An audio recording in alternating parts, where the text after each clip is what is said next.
Ukrainian President Volodymyr Zelenskiy invited Russian leader Vladimir Putin to meet in war-torn eastern Ukraine, where Moscow has been moving troops in the tens of thousands in recent weeks to assist separatists. The blunt offer for talks came following a flare-up in clashes between Ukraine's army and pro-Russian separatists, controlling two regions in the country's east, raising concerns of a major escalation in the simmering war. In an address to the nation, Zelensky said that Ukrainian and Russian negotiators had recently discussed plans for officials to travel to the front lines of the trench conflict to assess the situation. "I am ready to go even further and invite you to meet in any part of the Ukrainian Donbass where war is ongoing," Zelensky said. The Ukrainian president, elected in 2019 on promises to bring an end to the conflict, accused Russia of participating in peace negotiations while gathering troops on Ukraine's border. "A considerable number of Russian troops are concentrated near our border," he said. Officially, Russia calls this military exercises. Unofficially, the whole world calls this blackmail. The Russian president once said that if a fight is inevitable, you need to hit first. But every leader needs to understand that a fight must not be inevitable when it concerns a real war and millions of human lives, Zelensky said. Ukraine, the European Union and the United States have recently sounded the alarm over renewed tensions and accused Russia of massing tens of thousands of military personnel on the northern and eastern borders of the ex-Soviet country.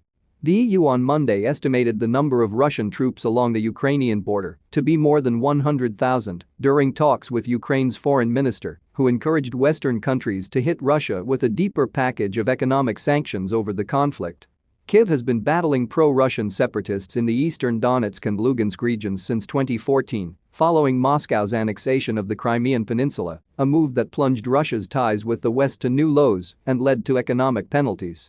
The conflict, which has claimed more than 13,000 lives, has seen 30 Ukrainian soldiers killed since the start of the year, compared to 50 in all of 2020. The escalation along the front line, as well as sharp rhetoric, has spurred fresh rounds of talks. Ukrainian and Russian negotiators met earlier this week and also on Tuesday, although they have so far failed to secure any breakthroughs.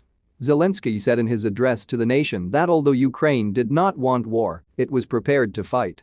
"Will Ukraine defend itself if something happens? Always. Our principle is simple.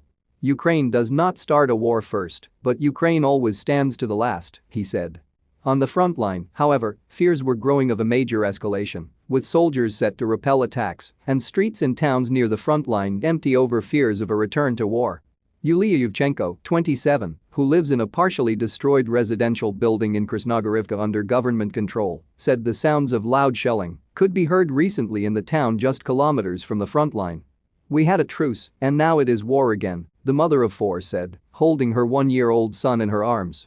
"I don't know what to do. We have nowhere to go at the moment." Faced with the largest deployment of Russian troops on Ukraine's borders since 2014, Zelensky has requested help from the West. But some of Ukraine's battle-weary soldiers did not appear optimistic.